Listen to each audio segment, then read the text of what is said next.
Today is March 9th, 1997. This is an interview with Lana, Silberman, Florida. I am Dr. Manuel Reich. We are in Pittsburgh, Pennsylvania, in the United States of America. The interview will be conducted in English. Tell me about your family. Okay, I was born in Russia, Rostov-Don. It's on the River Don. It's Caucasus Mountains. And it was my father, my mother, my two brothers. There was a sister between me and my younger brother, and she died when she was 3 years old. My grandmother lived with us too, my mom's mother. So the family, I have very good memories about Russia. I was pampered, I was small, everybody. My mom comes from a big family of 7 brothers and sisters. And there was like always, the house was always full of people. And very good memories about Russia. To me it was probably one of the best times. And my father worked for a foreign company, Société Générale de Surveillance, and he was getting good pay. Some of it was taken in Russia, and some of it he was living in Swiss bank. So we were pretty well off, you know. We also had a maid, which in Russia, it's not unusual. Almost every household has a maid. And the maid was like part of our family for a long, long time, you know. What else? We lived on Budonovsky Prospect, 24. Rostov is a big city. It's a port. And what else you want to know? What was school like? Good. Yeah, it was good. Everything that about Russia, it was good to me, you know. Of course, it wasn't good for the other people. Now, that was in Stalin's regime. And every night that was a Holocaust. That was Holocaust #1 for us, because we were Greek citizens, okay? And my father, should I tell you about okay, my father was, his family, his father and mother, they were divorced. So the father remained in Russia, and mother went with to France, in Paris, where my father was born. Then the family moved. There were 3 sisters, my father and 3 sisters, Etty, Betty, Nella, I remember. And the family, after a while, they wound up in England. But my father grew up in Paris. And when he was already a young man, he never seen his father. He decided to go back to Russia to meet him. I'll show you the pictures. And when he came, he met my mom and stayed in Russia. He never went back. And he was working for that company. And after, yeah, he was working. Société Générale de Surveillance. And what country was that company out of? Swiss. Yeah. And then the thing is, I cannot tell you exactly how it was, but my grandfather, on my father's side, he was Greek citizen, and my father was Greek citizen. And when he married my mom, the time it was automatically the wife took the citizenship. And of course all the kids, we were all Greek citizens. Now my brothers, when they grew up, they were students. The oldest one was taking physics, mathematics, and the younger one was taking mathematics. And they didn't want to be Greek citizens, but my father always had dreams that he's going to send them to England, where his family now was living. And I don't know, just we were keeping the Greeks. We were Greek citizens. And one time, of course, Stalin was taken. Wake up, all at night, people would disappear.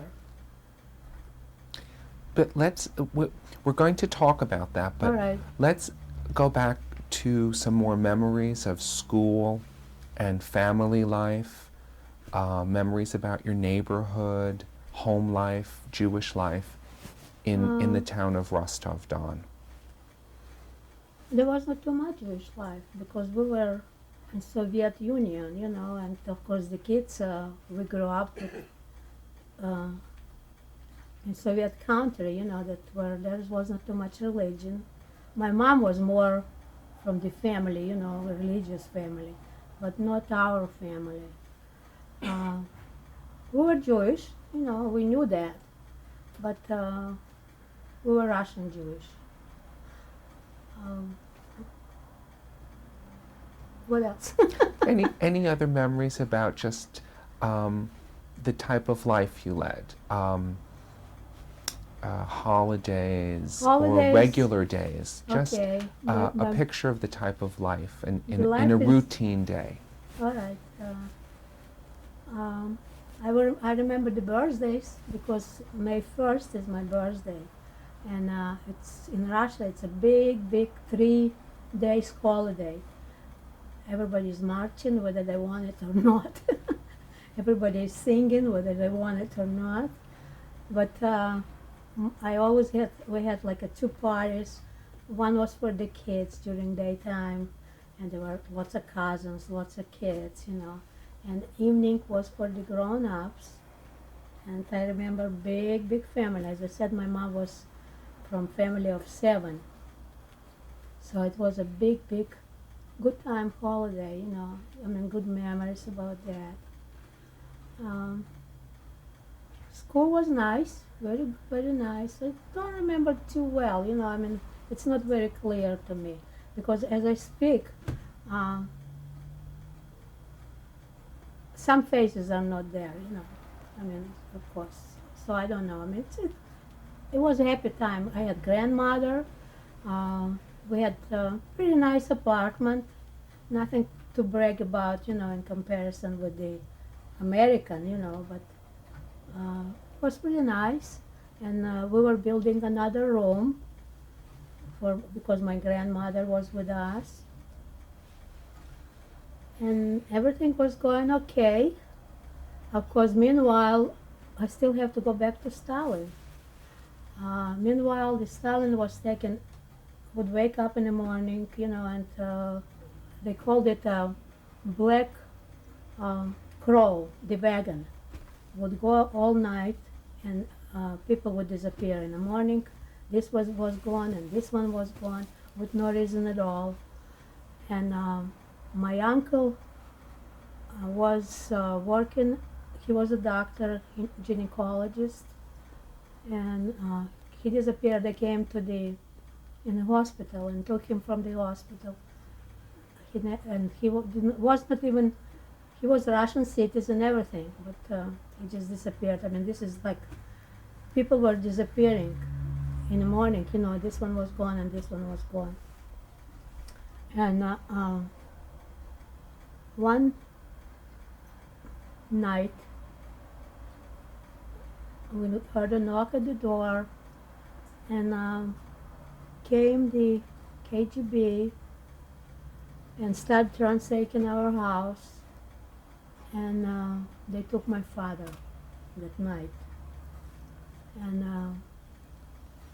my father was very, very, very good family man, you know, and the last thing that he was worried about my mom and the kids.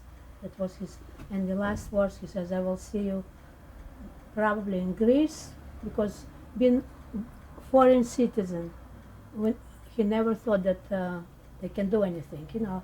The worst thing, they will send us all to Greece. He says, I will meet you in Greece or in England, in London, where his family was. After my father was taken, my mom went to Moscow to talk to, there was a Greek consulate, to talk to the Greek, somebody from the Greek consulate. Now, my mom has a sister living in Moscow. She didn't, which she went there with me, and her sister was, of course, stay another night, stay night. My mom, somehow it's like a premonition or whatever it was, you know. Did not stay. We came back, and that night there was another knock at the door, and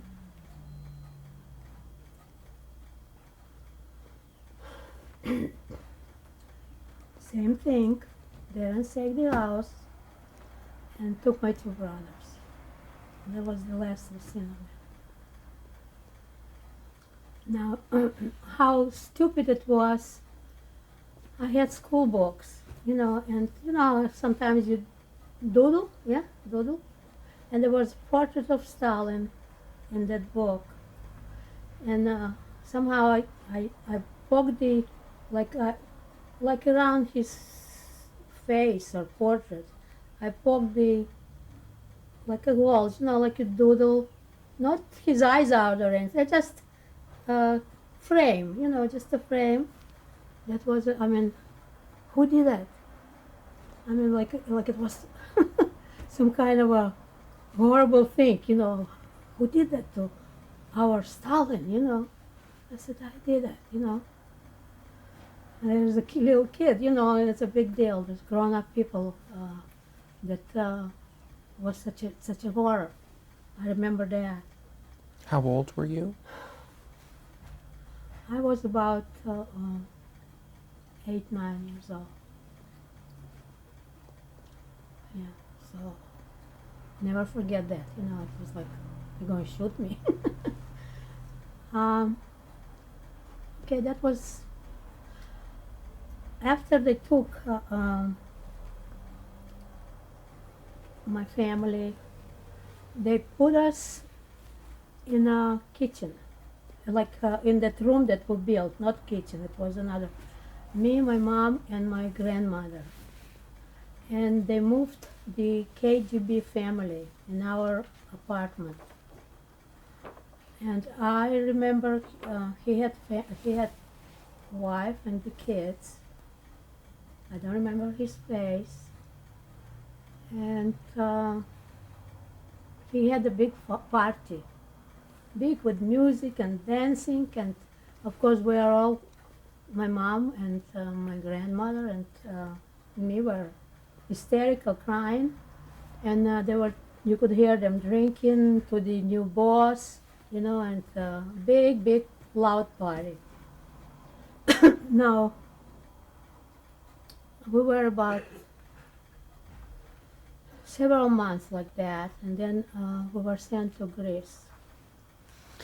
During that time, do you remember what the grown-ups were talking about? Do you remember what they were saying? What kind of information were you listening to? We always thought, you know, like my mom always thought that she will meet them in Greece, because they were saying that he can't do nothing with foreign citizen, you know, Greek citizen. They will send them in Greece. He can't do it because, you know, like he will not start any problems between Russia and Greece, which it was not true, you know. So that was it. I mean, my mom was lots of crying, and then they finally told us that they took all the women, which were mostly Russian women. the men were Greeks, but they married Russian women. And the little kids, younger kids, the bigger ones like my brother, they took them. But so we were sent, a whole bunch of us, as refugees to Piraeus. We came to Piraeus, to Greece. All Russian women, mostly Russian women with the kids. How were you sent there? We went on a boat through Odessa, through Dardanelles Canal, and we came to Piraeus. And what about your property, and what were you able to take with you? Very little. No.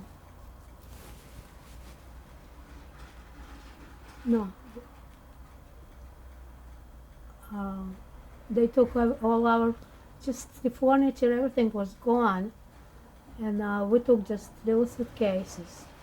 Now, I remember my grandmother, of course, stayed behind, and to go to Odessa, I think I'm right, from Rostov, I think we went to Odessa on a train. I remember the station, and my grandmother was standing there and waving, and as the train pulled, she was getting smaller and smaller and smaller, and the last I remember of my mother, she was like a dot, just lots of tears, lots of, it wasn't very pleasant. Do you remember anything else of the trip out of Russia? I was sick on a boat. I remember that. But no, I don't remember too much. No. And can you tell me about arriving in Greece? Greek government was very, very friendly to us. They placed us in hotels in Piraeus, which was, now we are from Russia, and Piraeus is a port with lots of clubs and prostitutes. And it was like unbelievable, it was so noisy, and you see those sailors walking, and the prostitutes are grabbing them, and music is blasting, and that's my memory of Piraeus. But we did not stay too long there because they transferred us from Piraeus. They took us to Athens. So, arriving to Piraeus was like another world, noisy, especially at night. Everybody would wake up at night, and everything was new. But then we moved. They took us to Athens, and like I said, Greek government was helping us, and accepted as well, yeah. And we lived about 15 minutes from Acropolis. Adosa Samatan 23. That's Adosa Samatan 23. That's about 15. We could see Acropolis. Now my school was interrupted, of course. So there was a teacher, a Russian teacher, that knew very well English, and she was teacher. But my mom took me for private lessons, and we would walk through Parthenon. It was beautiful, and for lessons. And that was my education, from her. What else? Tell me more about life in Greece, your apartment, daily life there. Did your mother work, for example? No. My mom was waiting for my family to arrive, so were the other people. Like I said, Greek government was helping us. And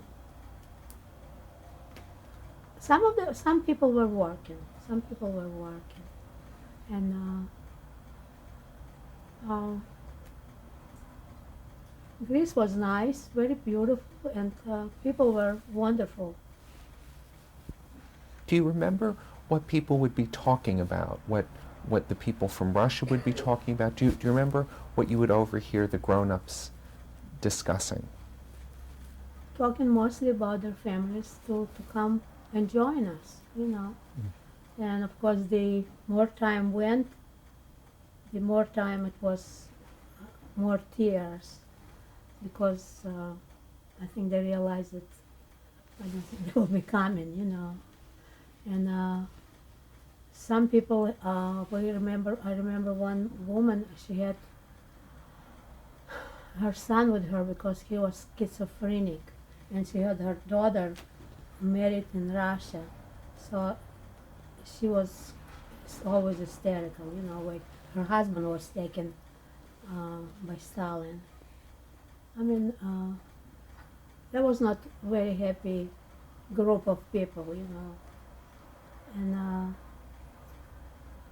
my mom was friends with this woman, and this schizophrenic guy, he would start cooking and he had that mania of phobia, you know, and would build like wires and electric wires when he had those periods, you know, like schizo periods. And everybody was telling my mom, why do you live with them? You know, my mom said because she felt sorry for that woman, okay? And at the end, we heard after we were liberated that he was killed by the Germans. They didn't understand him. What about your interactions with Greek citizens that were living there? Okay. We had very good family friends, and they were nice to us. You know, I mean, he was a policeman. The young guy was policeman, and why I'm saying it, because when Greece was occupied, when the war broke, policeman in Greece is he can beat you up and he can do anything. You know, they can do anything there. And when war broke, Italians came and occupied the Greece. And it started to be very short of food. And this family was helping us. When they were Italians, it was not that bad, you know, but then came Germans and took over, and the people were dying on the street from hunger. And he was helping us with the food, okay? So that's why I mentioned him. And the Germans were very cruel, you know, like people would, the bodies were there, like on the streets you would walk, and the bodies were all over the place, and they would sit in a restaurant by the window, have a big meals, and laughing. You know, people were looking, little kids were looking there, and they were laughing. You know, just like it's nothing. Now, while the Germans were there, before the Germans, the Greece was came before the Italians and Germans. They were from Australia. People came from that was fighting on a Greek side, from Australian army. They did lots of drinking, and one morning, people evacuated, like they left when the Italian came. The Australians left, and there were some of them they were stranded. Okay, some of them remained. I guess woke up from sobered up, and all of a sudden there was not their army there. They were enemies already. So that young man, policeman, he helped. There was one English officer, Mr. Lloyd from Liverpool, and he stayed behind. He was a typical Englishman, okay? And they were hiding him from one place to another one, the Greek families, you know. And one time he brought us to us. And that Mr. Lloyd was with us for about 2 days, 3 days. They don't keep him too long in one place. They kept, and of all the things that Greek fellow, Panayotis, his name was Panayotis, he was like being a policeman or something. He thought that he can do anything he wants to. Don't ask me why. Now, that Mr. Lloyd was red hair, you know, you could spot him in Greece that he was not Greek. We took him to a movie. Maybe because and that time they were Italians yet, not Germans yet, Italians were. And I remember we were sitting in the movies and Italians, soldier officers were there, but probably everybody was thought that he must be Greek. I mean, nobody is that stupid to take somebody like that, you know, so obvious. I remember that. I remember one time that Panayoti tore the floor and put some guns inside. Okay? Put some guns inside and put the floor, you know, back and put carpet back. I mean, that was the things that, you know, we did. Otherwise, it was nothing till somebody reported us. We had a shoemaker there, and I know that he's the one because he had a son, and he was asking too many questions. And now in Greece, we lived as refugees from Greece, you know, like women, Russian women from Greece that Russian, you know. Now he knew that we were Jewish, and he always had dreamed that his son will go to Germany. He was one of those stooges, you know. It's a nice word. And he... Was he a Jewish man? No, he was Greek. He was Greek. And he dreamed that he's been with Germans, you know. His son is going to Germany, and, you know, because it started to be bad for Greek people there, you know, they were killing not just Jewish people, but Greeks. They were arresting them. There were lots of fightings, you know, partisans, Greek partisans, and so on. And my mom and I, we just felt that we're not safe with this guy. Now, meanwhile, this Panayotis in Greece, during that war, when the Germans came and so on, lots of Greek men or Greek families, whatever, they were taken by the boat. There was short distance between Greece and Turkey, and some people organized like transports, illegal. And at night, you know, when when Germany was patrolling maybe the other way, I don't know how it worked, but lots of people left Greece through that short canal or whatever it was, and wound up in Egypt. Eventually, they went through the tour. That's it?